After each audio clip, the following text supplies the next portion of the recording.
Hello ළමයි ඉතින් අද මායිනිශ්‍රී පොඩ්ඩක් එළියට ආවා. මේක අපි දෙන්නගේ FB එකට දාන ෆස්ට් වීඩියෝ එක.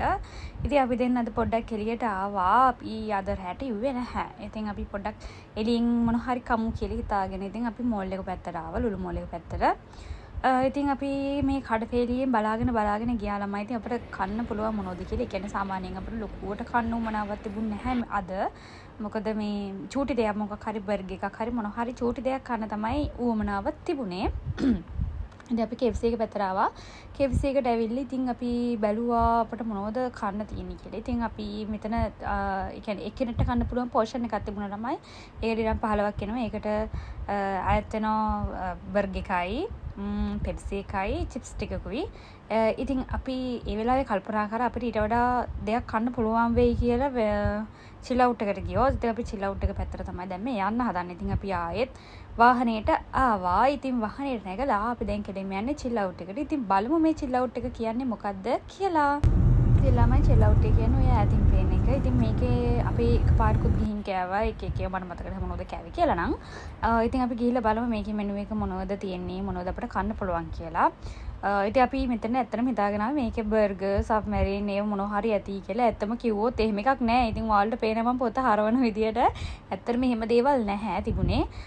තිබුණේ නූඩල්ස්, රයිස්, ඔන්න ඒ වගේ චාකෝල් ඔන්න ඒ වගේ දේවල් තමයි තිබුණේ. ඉතින් අන්තිමට අපි දෙන්නත් එක්ක සෑහෙන try කරා මොනවද කන්නේ කියලා බලලා අන්තිමට දෙන්නත් එක්ක ඔන්න සිලෙක්ට් කරා.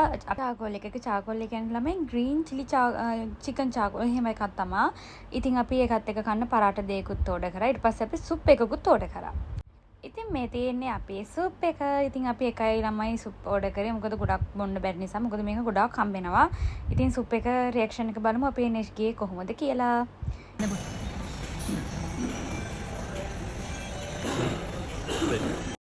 ඊට පස්සේ ඉතින් ඔන්න මගේ වාරේ මමත් කියනවා සුප් එක හොඳයි කියලා. ඇත්තටම රසයි එහෙම වෙනසක් නැහැ. හැබැයි අපි ගිය පාර ඇවිල්ලා බීපු සුප් එකට වඩා පොඩ්ඩක් වෙනස්. එහෙම ලොකු වෙනසක් නැහැ. ගිය පාරකට වඩා චුට්ටක් වෙනස්. ගිය පාරක මීට වඩා රසයි. ඉතින් ඇත්තටම අපි ඉඳලා තමයි ළමයි එළියට එන්නේ. එහෙම නිතරම වගේ එළියට එන්නේ නැහැ. ඉතින් ඇත්තම කිව්වොත් සාමාන්‍යයෙන් උයන්න කම්මැලි කියන්නේ එදා නෙක්ස්ට් මං හිතන්නේ දවල්ට ගෙනියන්න සාමාන්‍යයෙන් මං දවල්ට ගෙනියන්න ළමයි කෑම හදන්නේ. රැයට මං කෑම හදන්නේ දවල්ට ගෙනියන්නත් එක්ක. ඉතින් දිනේෂ් කිව්වා එයාට දවල්ට ගෙනියන්න කෑම ඕනේ නැහැ කියලා. මම සාමාන්‍යයෙන් ළමයි ගෙදර ඉන්නකොට වැඩිය බත් එහෙම කැවෙන්නේ නැති නිසා ඉතින් මං ඉව්වේ නැහැ. ඉතින් දිනේෂ් කිව්වා අපි දෙන්නත් එක්ක යමු මොන හරි එළියෙන් කමුයි කියලා. ඉතින් අපි දෙන්නත් එක්ක එළියෙන් කන්න ආවා. ඉතින් ඊට පස්සේ අපි ඩෙසර්ට් එකකුත් ඕඩර් කරා ළමයි. මේ තියෙන අපි ඩෙසර්ට් එක අයිස්ක්‍රීම් එක ෆෘට් සලාඩ්. ඉතින් අර අපේ ලංකාවේ තියෙන ෆෘට් සලාඩ් වගේ නෙමෙයි. මෙහි නිකන් අර පළතුරු කපලා දාන වෙනසක් තමයි තියෙන්නේ. ඉතින් අන්තිම වෙනකම් මගේ වීඩියෝ එක බලපු ඔයාලට ගොඩාක් ස්තුතියි. අපි අලුත් වීඩියෝ එකකින් හම්බ වෙමු. එහෙනම් හැමෝම පරිස්සමින් ඉන්න. බයි බයි.